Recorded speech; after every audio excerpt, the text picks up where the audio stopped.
Fui comer, gente, senão eu ia morrer, perdão. Cadê? Aceitar.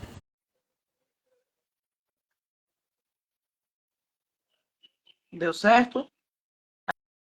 Aceitar de novo.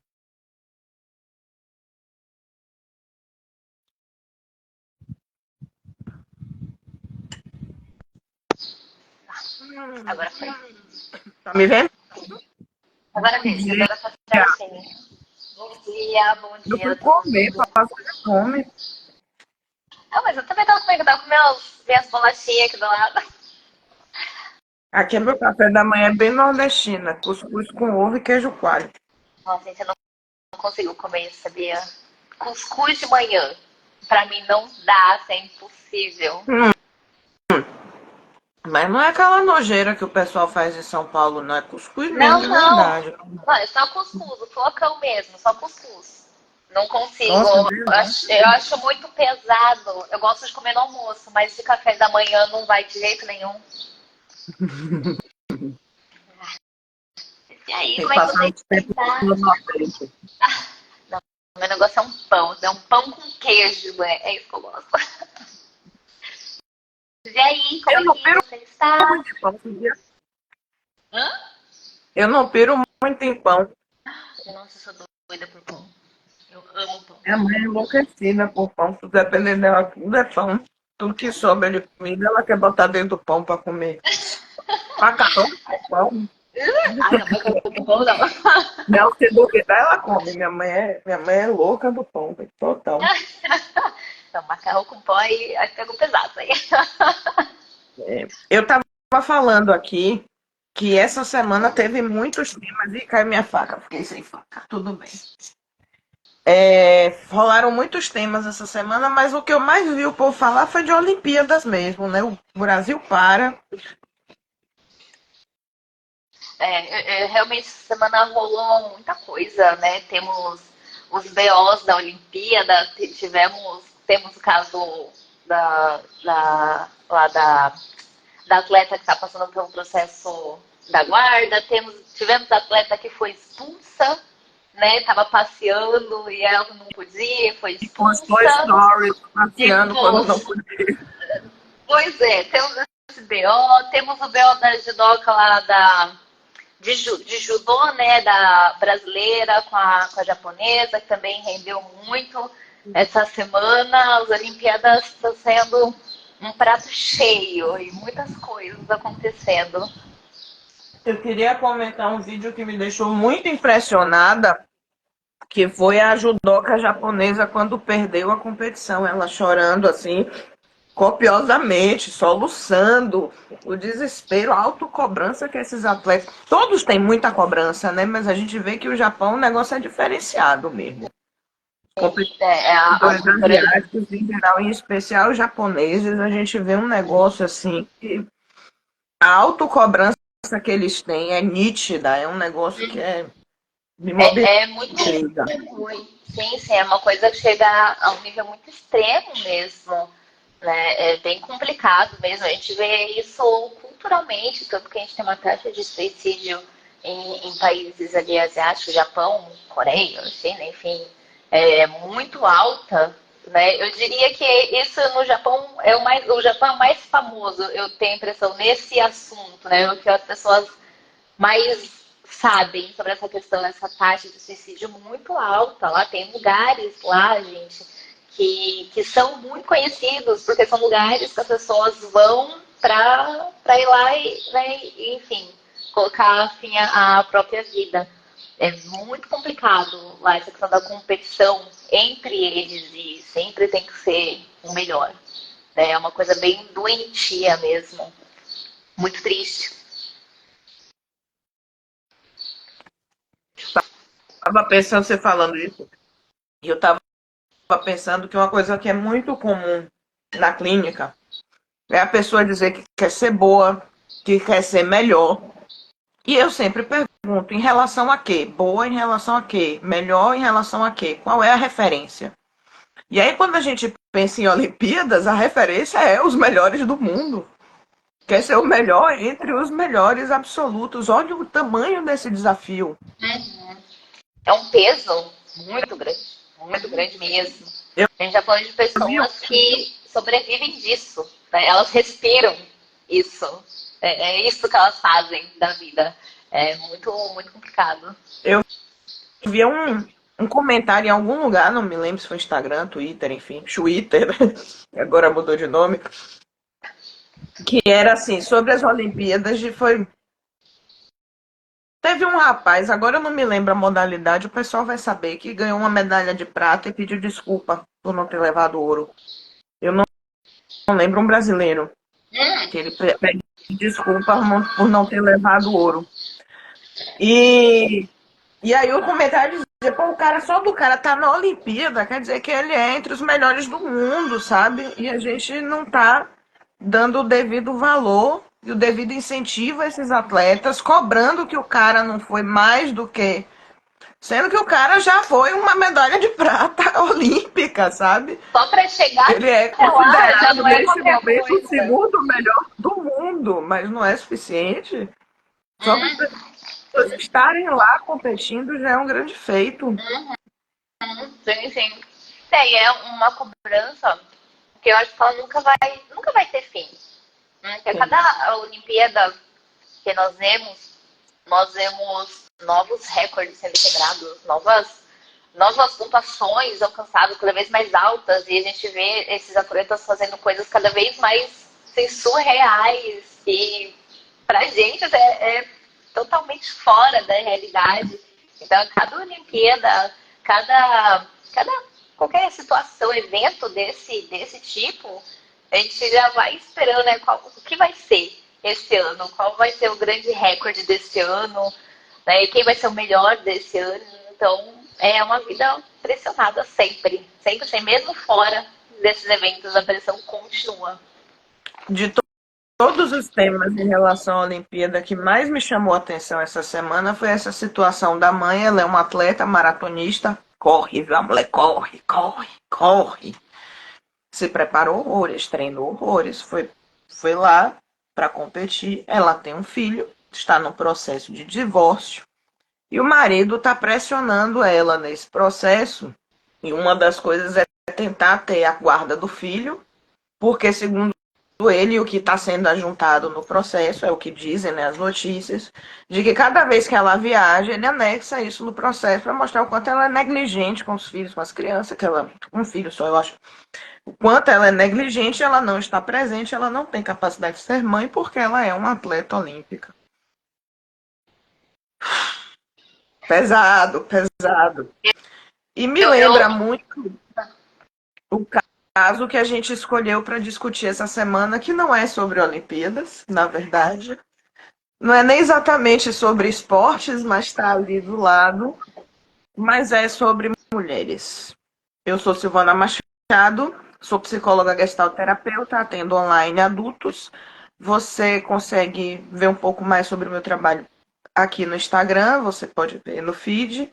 Entre em contato, tem um link na bio também, que tem um pouco mais de informações sobre mim. E sem me prolongar muito, passo a palavra para a Raquel para se apresentar e falar o tema de hoje. Ah, Oi, gente, essa é pessoas. Kali Furacão, ela quer participar também. Tá bom? Você me dá uma licença agora? Obrigada. Você viu que ela latiu quando eu não apresentei ela, né? Vê se eu aguento. Peço. Oi, pessoas. Bom dia. Meu nome é Raquel Guimarães, eu sou psicóloga comportamental. Mais especificamente, eu atuo dentro da TCC, que é a Terapia Cognitiva Comportamental. Eu tenho uma página aqui no Instagram, que se chama Psicosurtada, onde eu compartilho. Onde eu A Jéssica compartilho. entrou. Desculpa, Sério? continue. É, acabei de ver que ela entrou. Perdão, continue. Não vou te interromper, que eu me emocionei. Oi, Jé. Onde eu compartilho algumas citações e algumas análises de alguns filmes e personagens. Vocês podem estar me acompanhando mais de perto por lá. Hoje, antes de falar do tema, deixa eu explicar rapidinho o que é esse projeto que nós estamos. Ai, bom dia, Zé! A gravidinha do lado, gente! Deixa eu explicar o que nós estamos fazendo aqui. Eu e Sil estamos, né, construindo um projetinho que se chama Café Sem Filtro. Não, gente, deu um branco aí, Café Sem Filtro. E nós nos reunimos aqui às sextas-feiras de manhã por quase uma hora para conversarmos sobre alguns assuntos que rolaram na semana, alguns assuntos que nos chamaram a atenção, tanto para dar nosso ponto de vista pessoal, mas também para falar da questão da psicologia dentro desses assuntos que nós trazemos. Hoje, nós vamos trazer dois assuntos que, como a Sil comentou, não são exatamente a mesma coisa, mas eles, de certa forma, se relacionam.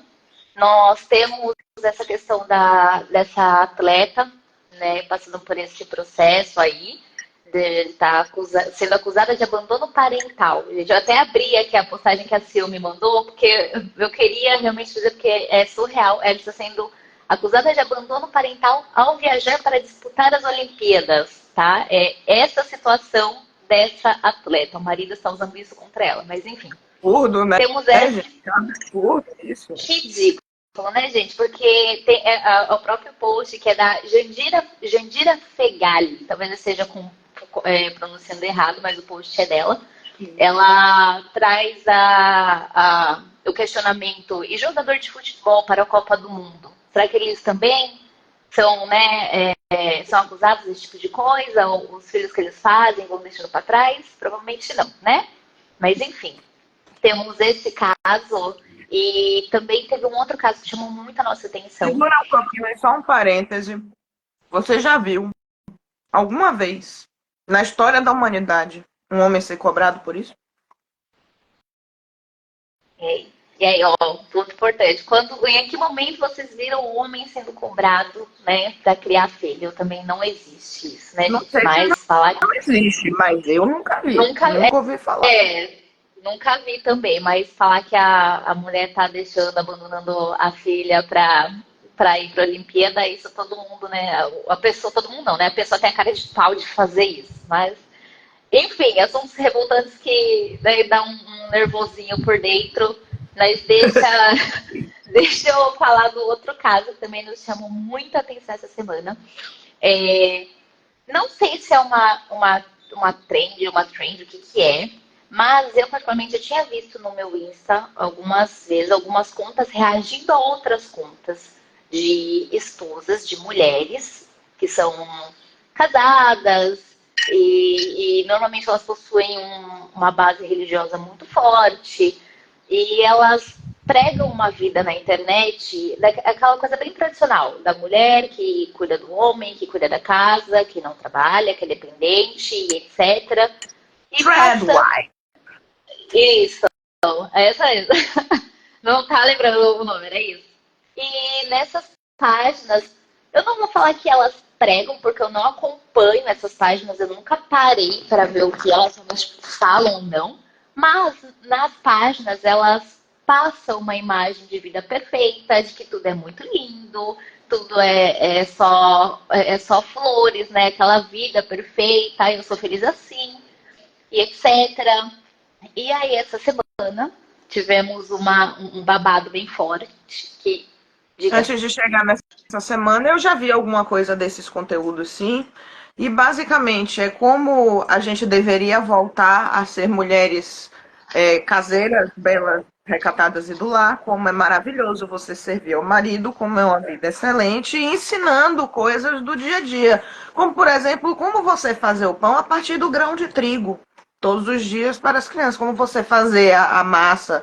Você colhe os tomates, você colhe o alho, você faz a massa do macarrão, você faz a farinha para poder você fazer o almoço de casa, ensinando como fazer essas coisas. Tem dicas de coisas de costura e de, enfim, coisas que mulheres devem fazer em casa, afinal, né? E apenas isso. Totalmente normal você fazer o pão do grão de trigo todos os dias. Ninguém está sobrecarregado. Enfim, continue.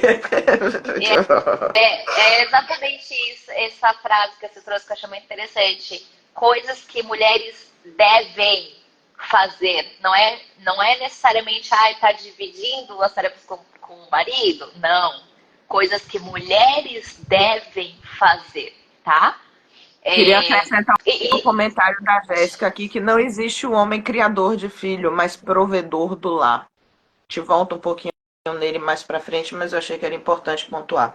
Desculpe, prossiga, Kel. é, ai, perdi um pouco a minha linha de raciocínio.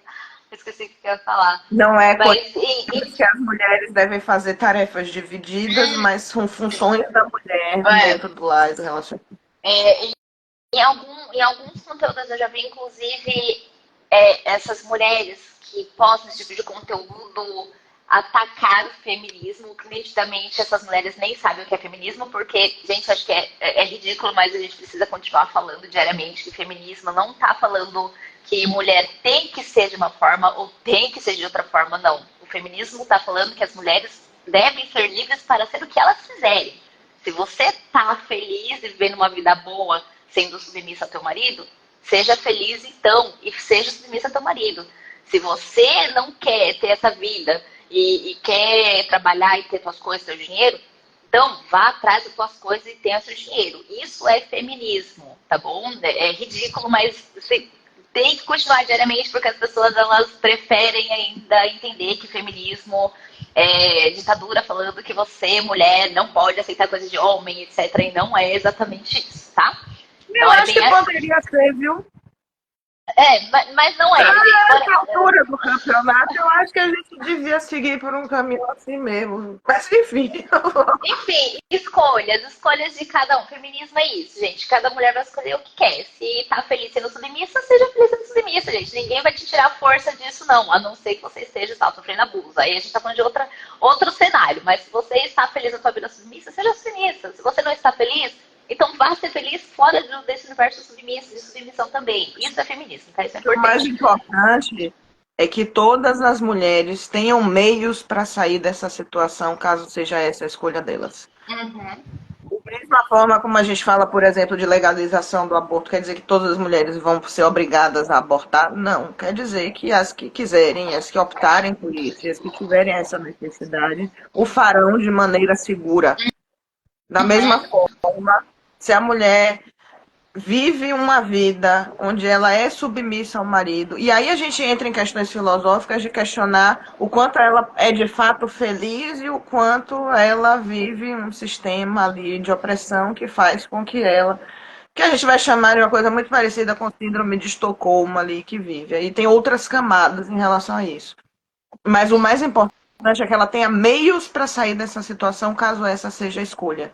Né? Que ela tenha educação sobre isso, que ela tenha ajuda logística, financeira, material, psicológica, para poder sobreviver a esses processos. Né? Que Uhum. ela tenha a capacidade financeira de se manter sem depender do marido e assim por diante. Eu acho que esse que é o ponto do feminismo, né? Uhum. Isso que Conseguir a estar Sil Isso que a Sil tá trazendo é um questionamento que surgiu muito na notícia bombástica dessa semana, né, em relação a esse público. Tem uma americana em particular, que eu não lembro o nome dela, é Bellarine Farm? É isso? Não, é Vocês porque lembram certinho? é a bailarina da Fazenda. Sim, mas eu não lembro o nome da Eu não conta lembro como é. dela certinho. Bailarina Era, Farm, ou Farm então, Bailarina, uma coisa era alguma assim. coisa Eu desse acho que é tipo. Farm Bailarina. Essa Mas enfim, a bailarina da Fazenda, né? essa mulher, ela é uma das principais pessoas, uma das principais caras desse público, desse tipo de conteúdo. E ela sempre pregou esse tipo de vida. Inclusive, ela é uma mulher que tem 8 filhos, ela é bem nova. Ela é uma mulher que, desde muito nova, ela estudou para ser bailarina, que sempre foi o sonho da vida dela e etc. Ela é dentro da religião Mormon, Mormon. ela é dentro da religião Ela Mormon. sempre foi Mormon de família e ela conseguiu uma vaga na Juilliard School. Eu não sei se o pessoal tem noção do que é a Juilliard School, mas é tipo uma das maiores, se não a maior universidade, enfim, centro de estudos de artes que a gente tem no planeta. né? Uma pessoa que vai estudar dança e entrar para Juilliard School, ela tem uma porta aberta para uma Pra carreira, de crescer, assim, fato, para ser uma grandiosa, para ser uma atleta olímpica na dança, né? O equivalente a isso. E ela ela não abre é. mão. Ela abriu mão. A gente sabe que se é uma pessoa que conseguiu uma vaga para entrar nesse lugar, não é qualquer dançarina. A gente está falando de uma pessoa que viveu para isso. O centro da vida dela sempre foi isso, se tornar uma bailarina profissional. Porém, ela se casou com um homem que também é mormon. Né? Os dois tiveram esse tipo de criação muito religiosa, muito centrada na família. E eles fizeram alguns acordos quando se casaram, de que ambos abririam mão de certas coisas. Ela abriu mão da vida de bailarina dela, de tudo que ela tinha conquistado para ser uma dona de casa. E ele abriria mão de algumas coisas também. Porém, futuramente foi descoberto que ele não abriu mão de nada, que só ela abriu mão das coisas e ele continuou vivendo a vida dele do jeito que ele queria. E aí o que acontece? Foi descoberto essa semana, ela fez uma entrevista que essa vida perfeita que ela mostra, que ela dá a entender na internet, não é assim tão perfeita. Ela comentou que ela ficou muito cansada, às vezes sem conseguir sair da cama, porque ela precisa fazer tudo sozinha, ela precisa fazer comida, tem que cuidar dos filhos e etc. É interessante trazer que as pessoas descobriram há um tempo atrás que os dois vêm de uma situação financeira muito boa, os dois vêm de famílias que possuem muito dinheiro, então as pessoas chegaram a levantar esse questionamento de que se aquela vida que ela mostrava na internet era apenas uma farsa, né? De repente ela, na verdade, não tinha babás, empregadas na casa e na internet ela ficava falando que fazia as coisas quando na verdade ela não fazia. Porém, ela falou que não, que ela realmente fazia as coisas. E aí vem, ao meu ver, as coisas mais absurdas. Por que, que ela não tem babá? De todas. Do parto, mas por que, que ela não tem uma babá para ajudar a criar os dois filhos, tá? Que são crianças pequenas, porque foi escadinha, não estamos falando de crianças que já saíram de casa e ela não precisa mais cuidar. Estamos falando de 8 crianças pequenas. Porque o marido não quer uma babá em casa, simples assim. Ele não quer, Ele tá? quer que as comidas sejam feitas. Aquilo que a gente falou de fazer o pão do grão de trigo, o marido prefere assim. Então ela faz todas as comidas assim.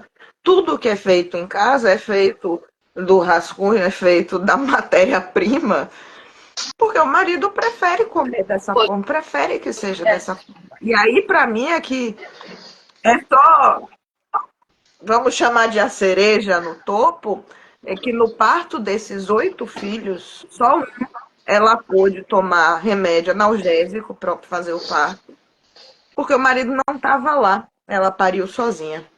Os outros 7 filhos, o marido falou que ela não ia tomar analgésico, não podia dar medicação, porque, porque não era ele Porque não que estava parindo. queria. Porque não era Era isso, ele que porque estava parindo ali, né?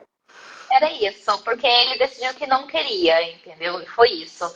E a questão Tem do parto aqui, situações, desculpa, tem situações em que tentaram entrevistar ela, ele do lado e ele tomava frente, e ele que responde as entrevistas e não deixa ela falar. A linguagem corporal e a expressão facial dela, ela muda completamente quando ele está do lado ou quando ele sai por qualquer motivo. Que situação essa mulher está vivendo, hein? E aí tem uma é, coisa da cultura mórmon, e isso faz parte dos preceitos, né, da igreja, de que as mulheres têm por dever divulgar a religião e mostrar para as pessoas as coisas, né, como e atrair pessoas para a igreja também.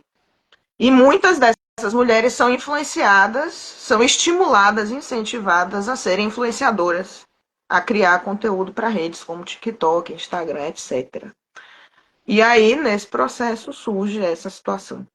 ironicamente, gente, essas crianças, assim, de forma geral, eles não permitem o contato, tá, com celular, TV, com tecnologias, apenas tudo controlado. Isso, inclusive, essa influenciadora que a gente trouxe, caso Nestal, das reportagens que eu vi, né, das análises sobre essa situação, os filhos dela possuem contato com celular e redes sociais de forma supervisionada com o tempo não é livre. E, ironicamente, ela é uma influenciadora extremamente conhecida no mundo inteiro, né, dentro dessa área. E a Sil está aqui trazendo que essas mulheres muitas vezes são influenciadas a criarem uma rede, né, para, enfim, mostrarem essa vida perfeita aí.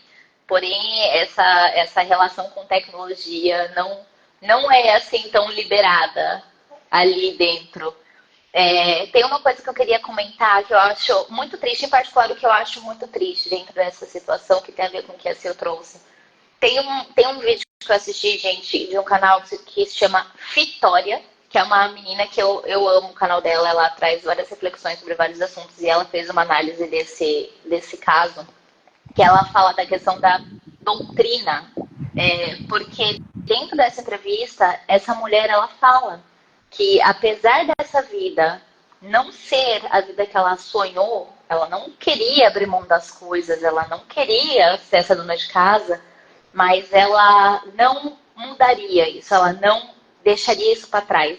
Né? Tipo, foda-se tudo e agora eu vou voltar a minha vida de bailarina. A Vitória, né, essa influencer, ela comentou sobre a questão da doutrina, que ao meu ver isso foi muito triste, porque a gente está falando de uma mulher que desde muito pequena está muito dentro dessa religião, então ela tem na cabeça dela que essa é a vida que ela precisa ter, ela precisa ser submissa ao marido, ela precisa casar e não pode se divorciar, porque dentro da religião mormon você não pode divorciar, não é bem visto. Então ela tem que ficar com esse marido, ela tem que ser submissa, ela tem que fazer as coisas que ele acha que devem ser feitas e etc. E isso para mim eu acho muito triste, em particular acho muito triste, porque tem uma perda de identidade muito grande aí. A gente está falando de uma mulher que ela fala que ela não está feliz. Ela não é isso que ela queria. Mas ainda assim ela prefere ficar nisso do que sair, tentar sair. Ela não tem outras perspectivas. Isso, ao meu Tá na merda, mas ver, é tá o mais quentinha. triste. Hã? Tá na merda, mas tá quentinha. Mas tá quietinha, exatamente. E isso para mim é o mais triste de tudo. Essa perda. Quem é essa mulher hoje? Ela de verdade? Não tem mais. Hoje ela é a esposa submissa que cuida de 8 filhos e é a empregada do marido. Isso para mim é o mais triste. É essa doutrina tão enraizada que ela já não consegue virar ali a chavinha e de repente falar assim, não chega, eu não quero mais isso. Isso para mim é o mais triste, sendo muito sincera. Me ocorreu uma coisa enquanto você falava isso que doeu aqui no fundo do coração. Ela tem quantos anos? Acho que ela não tem 30, né? Nova, bem nova. Nossa, ela é bem nova, deixa eu ver. Se tiver 30, é 30 e pouquinhos, assim. Ela É, é bem ela é novinha. nova. E ela tem 8 filhos. Cada gravidez dessa aí é 9 meses, né? Mas vamos lá aí, pelo menos uns 40 dias de resguardo aí, vamos calcular 10 meses. Primeiro que ela esteve ou grávida ou em resguardo ao longo de toda a última década, basicamente. Quantas vezes ao longo desse tempo ela não estava tão afim assim? Então, além de empregada, tem uma coisa de ser uma escrava sexual mesmo, de estar lá servindo o marido. Depois do quarto, quinto filho, eu fico Real. imaginando, e aí já é minha fantasia, que tesão tem essa mulher, sabe? Dentro Ó, desse relacionamento, cansada, esgotada. ela nasceu em 1990. 90, 2010 e 20, e com 34 anos. Ela é muito nova ainda, gente. Para ter 8 filhos. É real isso que a Sil trouxe. Ela passou mais parte da vida dela ali em situação de gravidez e se recuperando de gravidez do que sem nada. Porque a gente está falando assim, são 9 meses de gravidez, ainda tem um ano ali da primeira vida da criança, que é aquele um ano que suga muito da mãe, né? Então ela viveu disso. Basicamente é isso. É muito triste. Isso eu Viver com acho muito essa triste. ideia. Isso eu acho muito triste mesmo, sabe? Eu acho que o que me chama mais atenção é que você lê os comentários dessas postagens e você vê muitas pessoas que idealizam também esse tipo de vida, elas realmente acham que aquilo é legal, sabe? Tipo assim, eu não vou mentir, falar assim, deve ser muito legal você morar numa fazenda grande e etc., quando você tem vários empregados para te ajudar, quando você pode realmente ficar ali na tua balancinha feliz, curtindo a vida, e as outras pessoas fazendo as coisas, e no momento que você quer sair dali, você sai e vai curtir tua vida. Mas não é isso que acontece ali. A gente está falando de uma mulher que ela tá presa naquilo. É muito triste isso. E as pessoas idealizam. Sim. E aí me ocorreu uma coisa aqui também, me veio à cabeça. O username dela, o nome dela é Farm Ballerina. É a bailarina da fazenda. Ela não tem mais nada de bailarina. Mas dentro dela, a bailarina ainda não morreu. Fala do quarto, você falou levantou do quarto, mas você não falou do quarto. Me lembre do que é que eu falei do quarto. Quando ela e o marido se casaram, ela ainda estava no processo de desligamento do balé, e inclusive na casa ela tinha um estúdio. Lembra? Ela Sim, tinha um foi estúdio. você que trouxe isso, não fui eu, não. Fui eu que trouxe? Foi, Ai, foi. gente, não lembrava. Já disse você. Mas enfim, é isso. Ela tinha um estúdio ainda dentro da casa onde ela podia ensaiar, ela podia ir lá dançar e feliz. E aí, futuramente, esse estúdio foi destruído para virar um quarto de criança, não me engano, ou uma escolinha hoje, Foi porque as isso mesmo. crianças. Foi Foi você que isso. Pra... achou essa notícia, eu Foi me eu. lembro. Foi. E E eles fizeram um quarto de criança, né? Tem 8 filhos, vai ter que botar as crianças em algum lugar. ou seja, a última gotinha dessa identidade, dessa paixão, desse lado bailarina que ela tinha, assim, ó, acabou, não tem mais. Ela foi totalmente sugada, Dúvida. ela foi Suprimido. totalmente suprimida, sugada ali, apagada para virar a esposa tradicional que serve o marido, que não tem desejos, que não tem sonhos, que não tem opiniões e Que tá não ali só pode para sequer servir. decidir por tomar analgésico ou não na hora de parir. 8, 8 filhos. 8 filhos, gente. Isso é muito surreal. Eu acho isso muito, muito problemático mesmo, porque eu tenho muita impressão que essa conversa de família tradicional, ela cresce muito, mas as pessoas idealizam muito. Isso é uma família tradicional, gente. Isso, quando as pessoas falam de família tradicional, é sobre isso que estamos falando. Tem uma série maravilhosa que mostra o lado extremo disso, que é o The Handmaid's Tale. Eu particularmente sou apaixonada por essa série. Eu Eu tenho acompanhei, você já leu o livro. já li o livro também, muito Eu nunca bom também. consegui terminar, eu sempre pego ele, mas tem algum momento que eu não dou conta. Ele é muito difícil. Eu diria É que muito próximo. o livro ele não tem tantos detalhes e não aprofunda tanto quanto a série, mas o livro, acho, porque você tá parando para ler, acho que você acaba refletindo muito mais sobre as coisas. A série, ela continua, né? Ela não segue o livro, né? Não tem uma continuação. Para quem não sabe, The Handmaid's Tale só tem um livro e ele não tem uma continuação. A série, ela tomou liberdade, não sei explicar assim como, mas ela Desvia continuou a um pouco, né? história. Em algum momento ela É, desvia um pouco da história e vira uma coisa mais fantástica, hollywoodiana. O é, livro tem uma coisa, tem uma característica no livro que para mim é o que é uma das coisas mais angustiantes, é que a forma como é escrito, Margaret Atwood é genial, aquela mulher é genial. Porque o livro ele vai sendo escrito de uma forma, de repente, você tem 40, mentira, mas 20 capítulos, que o nome do capítulo é Noite. E você já não sabe mais que noite é essa, você já se perdeu no tempo. Você já não sabe mais onde você está. Quando você começa a ficar imerso naquilo, você vai começando a desconectar das coisas que você conhece como tempo, sabe?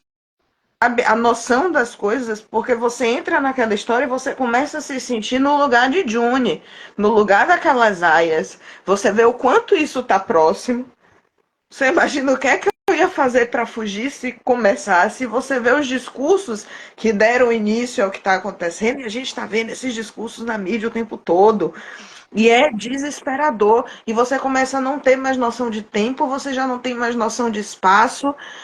Os homens cada vez mais se mostrando como parasitas dentro daquele universo, e você vê que essas relações, essa relação com a masculinidade, não é só de um futuro distópico, ela está aqui presente há muito tempo. E aí eu fico pensando que muito dessa movimentação do conservadorismo, desse extremismo, dessa coisa de mulheres voltem para a cozinha, sabe? Pretos voltem para as senzalas, sabe? Índio tem que morrer. E esses conceitos, eu acho que é porque, na verdade, quem controla o capital, quem controla a mídia e quem controla as grandes corporações, no fim das contas, são homens caucasianos, europeus, velhos, normalmente, jovens seguindo essa linhagem. O que eu quero dizer é o seguinte: segura aí esse raciocínio que eu vou tentar construir de uma forma que faça sentido. Há muito Deixa, tempo eu deixa, eu venho só, dizendo. deixa eu só dar uma adendo que eu acho que é interessante trazer. Assim como no The Handmaid's Tale, também existe essa brincadeira entre o que é mostrado, né, e a realidade. A gente também no The Handmaid's trabalha essa questão de como dentro desse núcleo tradicional tudo é mostrado como bonitinho, as regras são seguidas certinhas, mas no fundo nós temos os homens saindo dessas bolhas tradicionais para procurar garotas de programa, para usufruir de coisas que eles não permitem às suas esposas usufruírem, porque elas não podem, mas eles podem. E foi exatamente isso que aconteceu nesse caso da bailarina da Fazenda.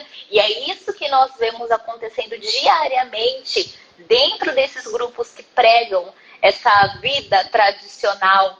E vida tradicional, muitas vezes, usando ainda por cima a religião como base, falar, né, que ó, a religião tá mandando fazer isso, a religião tem que fazer aquilo, mas não é bem religião, não. É só uma forma de controlar mesmo as pessoas, porque os bonitos por trás estão fazendo o que eles querem, enquanto eles estão falando que não podem fazer um monte de coisa. E isso a gente vê diariamente na nossa sociedade.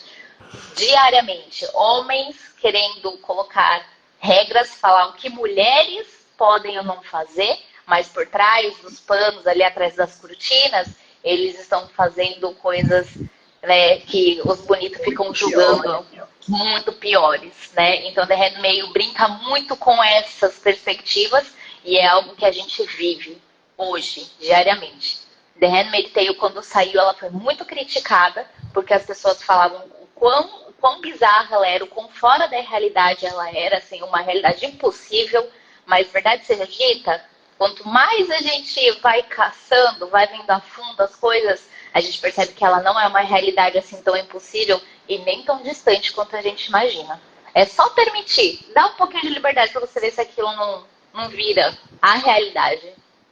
Em cada país que você olhar uma célula de extrema direita, você consegue nomear todos os personagens de Handmaid's Tale naquela conjunção, assim, ó, esse é o fulano, esse é Beltrano, essa daqui é não sei quemzinha. Uma coisa que eu digo muito, do primeiro sutiã queimado para cá, a gente já evoluiu bastante. Muita coisa aconteceu e muita coisa caminhou em relação à emancipação feminina, igualdade de direitos e tudo isso. Mas o patriarcado, vamos lá, vou mais para trás ainda. No comecinho, quando éramos matriarcais e as mulheres tinham o controle sobre o parto, sobre a gravidez, por consequência sobre a vida, a posição dos homens na sociedade era praticamente insignificante. Eles tinham a função de sair, caçar e trazer de volta para casa, de onde vem essa visão até hoje de que o homem é responsável por prover, por sustentar, como aquilo que Jéssica falou ali atrás, que não existe, cadê, deixa eu achar, não existe o homem criador de filho, mas sim o provedor do lar. Isso vem de lá de trás. E aí, em algum momento, esse homem já não tem mais interesse em prover, sem saber exatamente o que é que ele vai tirar daquilo ali, de certa forma. Estou traduzindo de uma forma bem simples. Não existia esse conceito de pai porque quem ficava grávida era a mulher.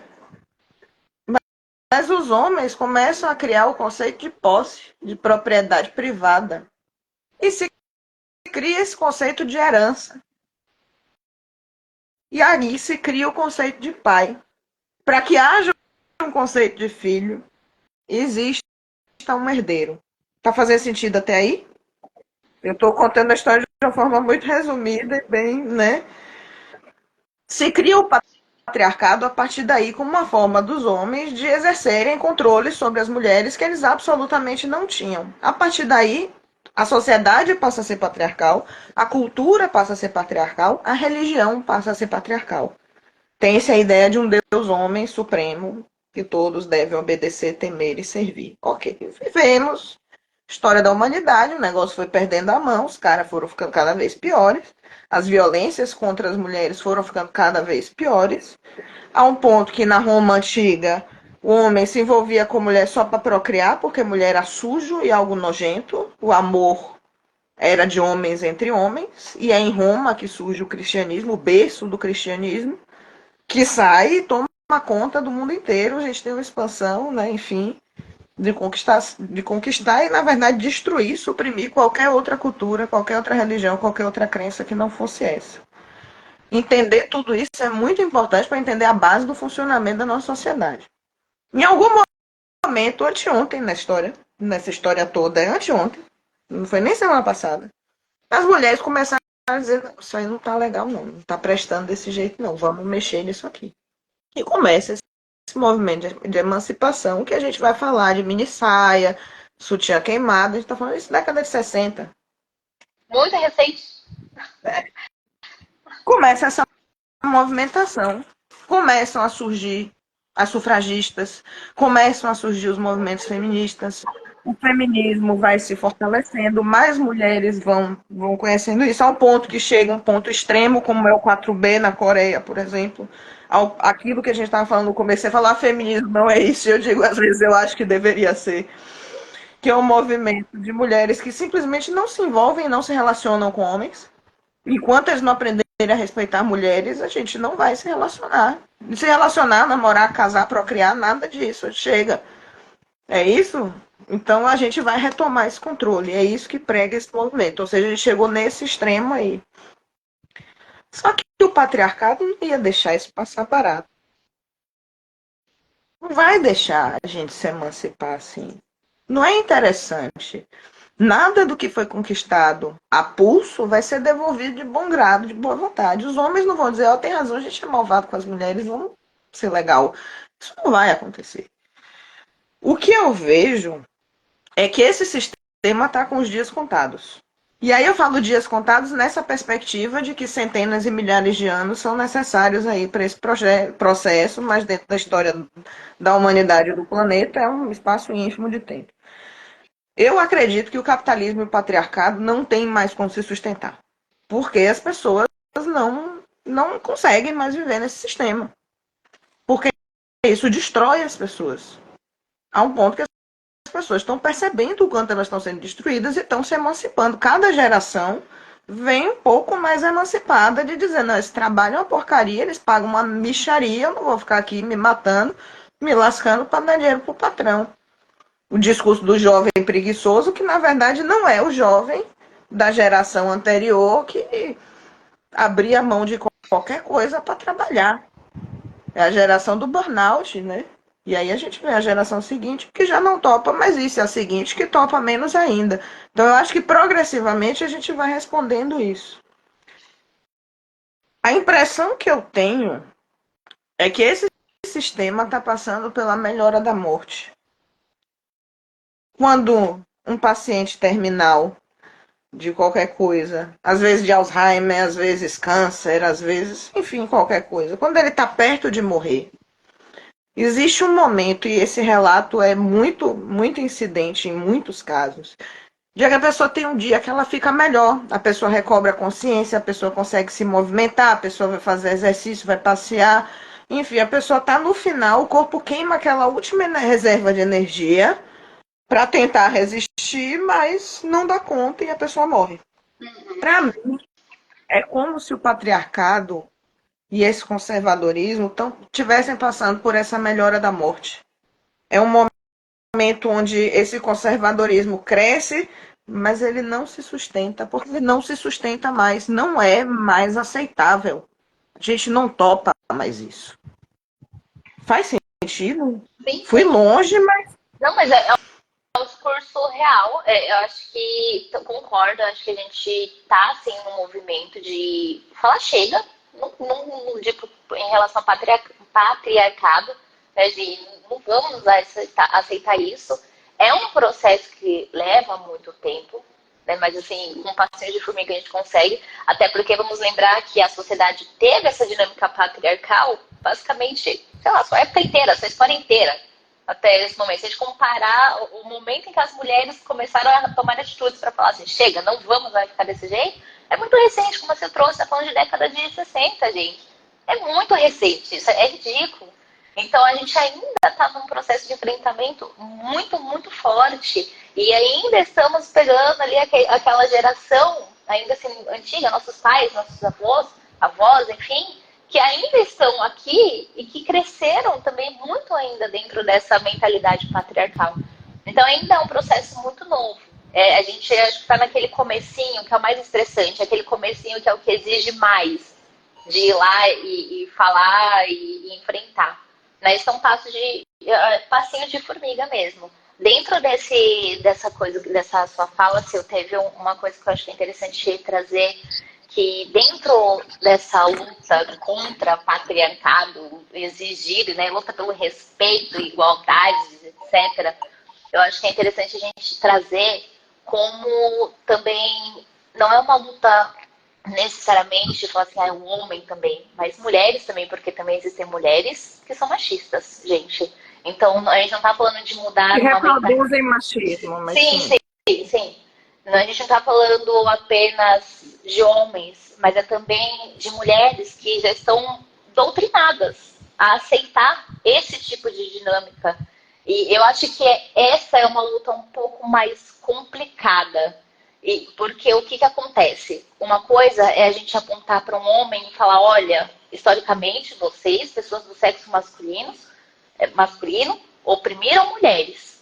Outra coisa é a gente ter outra mulher que, teoricamente, né, a gente olha e pensa assim, pô, a gente deveria estar lutando pela mesma coisa, e a gente vê que essa mulher, ela não está lutando pela mesma coisa. E muitas vezes essas mulheres, elas não estão lutando pelas mesmas coisas, porque elas não entendem todo esse processo que a Sil trouxe, toda essa explicação que a Sil trouxe, elas não entendem isso, elas não conseguem enxergar esse ponto. E isso é um processo de cada pessoa, é um processo da sociedade, é um processo de. Não sei, eu acho que é um processo que envolve muitas coisas. Mas eu acho que é importante a gente trazer também esse ponto. Então, ao mesmo tempo que nós temos mulheres tendo uma luta ali diretamente com o sexo oposto em relação a essa questão de exigir respeito, de exigir igualdade, exigir ser vista como um ser humano e não como um objeto que eles fazem o que querem, na hora que querem, depois joga fora e se vira aí. Mas também é uma luta, às vezes, de mulheres com mulheres também. E eu acho que isso é o mais difícil, na Sabe o verdade. que isso me lembra? O Diga. filme da Barbie.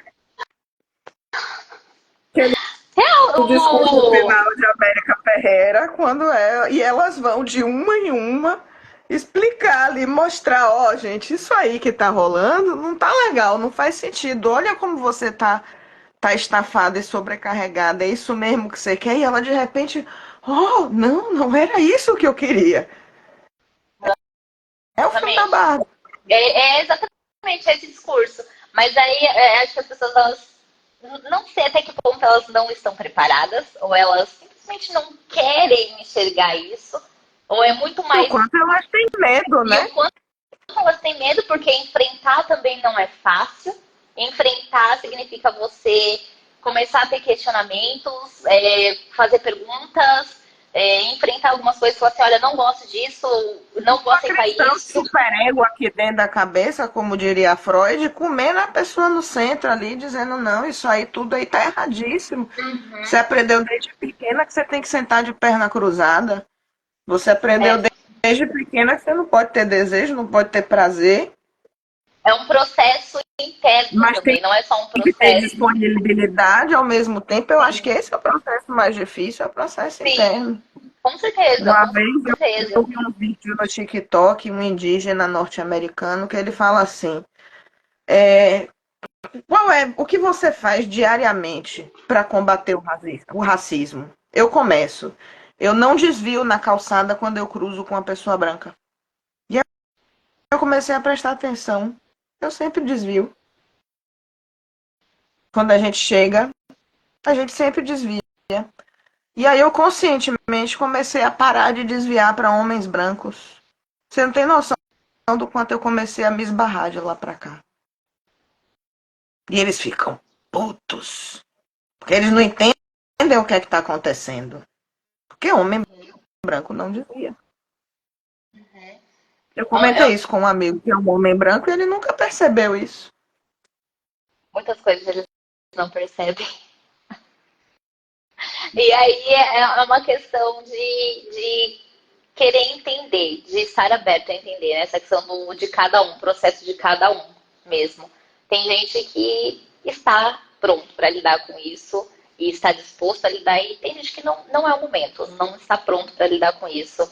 E, enfim, aí acaba vendo esse pessoal que bate de frente, etc., e não entende muito bem certas causas, certas situações. Mas, enfim, era isso que tinha. Eu queria falar, Recomendo. perdi um pouco. Eu perdi um pouco a minha linha de raciocínio aqui. Mas estamos na hora de encerrar já. Eu recomendo como um exercício para todo mundo que está assistindo, seja caminhando, seja quando estiver no trânsito. Veja quem é que dá passagem para você e quem é que se recusa a deixar você passar. Acho que Quem é que dá fechada e quem é que dá chance para o outro carro, outro pedestre, outra pessoa. Quem é que desvia na calçada. Não estou falando um cara tentando seduzir, abrindo a porta e não sei o que, né, fazendo toda aquela pavoaria. Eu estou falando no dia a dia, andando na rua. Presta atenção, quem é que sai do caminho para não esbarrar e quem é que segue andando de cabeça erguida. Quem é que dá fechada e quem é que dá passagem.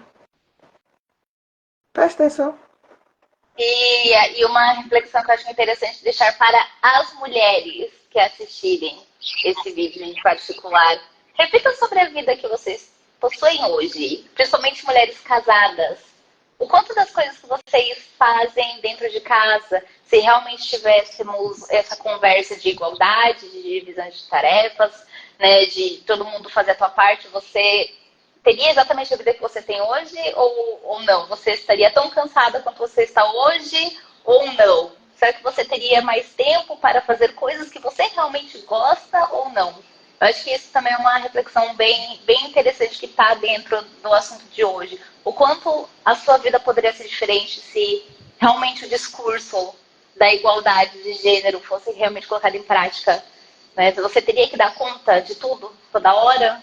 Ou você poderia ter um momento de só sentar no sofá e ficar feliz, sem ficar se preocupando com roupa, com comida, com resolver coisa de casa, com resolver coisa de marido, de filho?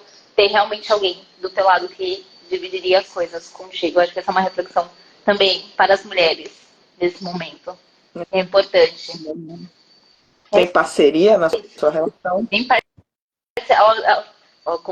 assunto, a questão problemática, que pode gerar muito problema dentro de relacionamento. Existe parceria no teu relacionamento? É realmente uma parceria ou é o teu filho que você está cuidando, o teu filho adulto aí do teu lado? E aí?